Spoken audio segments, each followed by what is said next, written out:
What's up guys, it's your boy Mr. K, back with another video. Hope you're all doing well.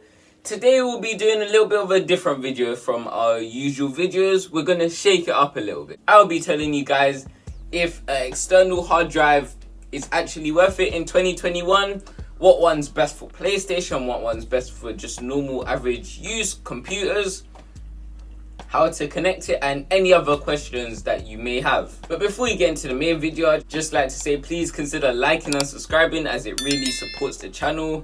My goal is 200 subs before Christmas time, and yeah, if you support the channel, I really appreciate it. But now let's get on with the main video. Starting off with the price of the hard drive I'm using is the Toshiba HD 1B4 1TB edition, and this is about £31, £60, and has little to no color variation and hardly any differences between all 1TB of storage.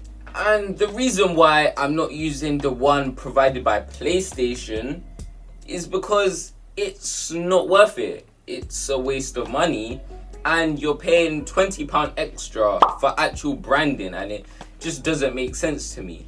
If you guys didn't know, all hard drives are pretty much the same, and the only difference is you may lose out on a tiny bit of storage if you actually buy this instead of a PlayStation exclusive, but it's such an insignificant amount that it actually doesn't even matter.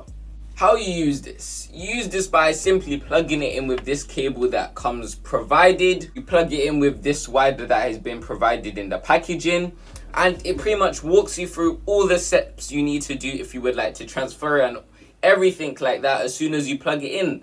This works on computer as well as PlayStation, and if you would like to transfer games from your actual PlayStation system onto this hard drive, it's very simple. All you need to do is put your games back in the library and make sure the hard drive is on application install location, and by this it installs it straight onto the hard drive, and if you move it and take it somewhere else, it's all saved on here. So unfortunately you won't be able to play them without this connected. But the same way you can put it onto here, you can also remove games from here and put it back onto your PlayStation in the exact same way, and it's pretty simple. Just something that I would like to say is that I wouldn't recommend unplugging it before you actually turn off the power source, because when I do this it says there's some issues and it needs to be fixed. It's just a simple process of clicking X if you're on PlayStation, and computer I'm pretty sure it would do the exact same thing. But for the most part it just says that if you keep on doing this you may end up losing some games, or some games may not work. I just recommend just turning off the power source, because it's just better to be safe than sorry. Because really and truly, I know no one wants to lose their £40 games or anything like that, because really and truly I know the reason you're here. You're watching it because Warzone is taking up too much storage. But yeah, it's been your boy Mr. K. I know it's a shorter video. I just wanted to inform you guys of how to do this, because I know the first time I bought an external hard drive I actually did struggle to understand how to transfer it, and it did take me a good while to do it. But all the videos I saw were just very long, so I decided to make a quicker video of how to do it.